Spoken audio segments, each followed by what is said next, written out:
গান হবে, আর নাচতে নাচতে অনেকে পা খুলেও যেতে পারে, আমি এটাও বললাম। ঠিক আছে, একটা গান গাই, আমাকে বলেছিল দেবু, বিশেষ করে রানার জন্য।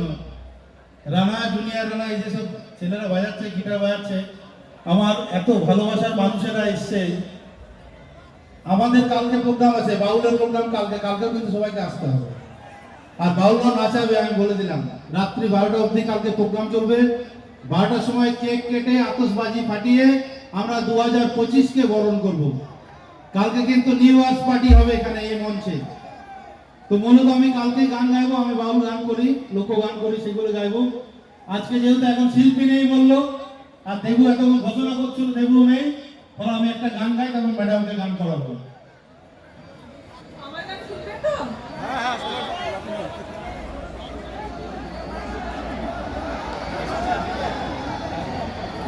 হ্যালো, এই গান শুধুমাত্র হরিহরপাড়ার যে সমস্ত লোকেরা আছে, আমি হরিহরপাড়াকে আমি বাড়ি ভাবি, আমার পরিবারও তাই ভাবে। হরিহরপাড়া আমার কর্মক্ষেত্র নয়, এখানে আমি শুধু চাকরি করতে আসিনি। আমি দ্বিতীয়বার এসেছি একটাই কারণ, হরিহরপাড়ার মানুষেরা আমার অত্যন্ত আপনজন, তাদেরকে আমি বাড়ির লোকের মতো ভালোবাসি। ফলে এই গান আমি গাইব। এটা ওপার বাংলার এক কবির লেখা, রুদ্র মোহাম্মদ শহীদুল্লাহ, তসলিমা নাসরিনের স্বামী, আপনারা জানেন সবাই। তার লেখা অত্যন্ত একটি জনপ্রিয় প্রেমের গান। আমি সেই গানটাই গাইবার চেষ্টা করব। আমার এই গান হরিহরপাড়ার মানুষের জন্য উৎসর্গ করা।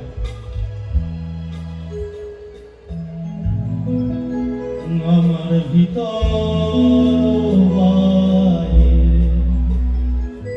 অন্তরে আছো তুমি হৃদয় জুড়ে,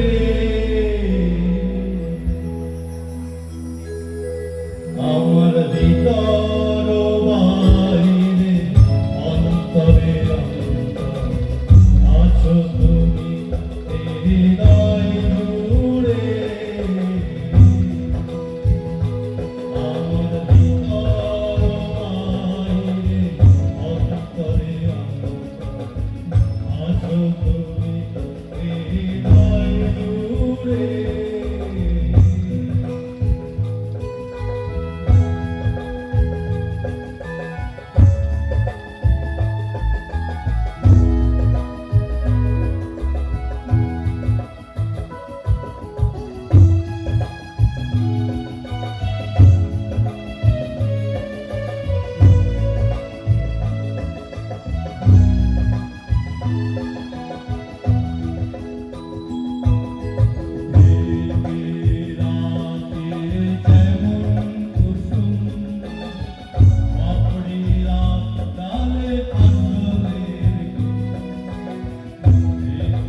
আমি থামিয়ে পরে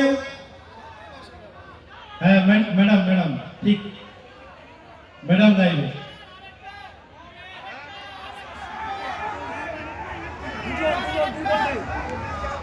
ভেতরে অনেক শিল্পী আছে কিন্তু।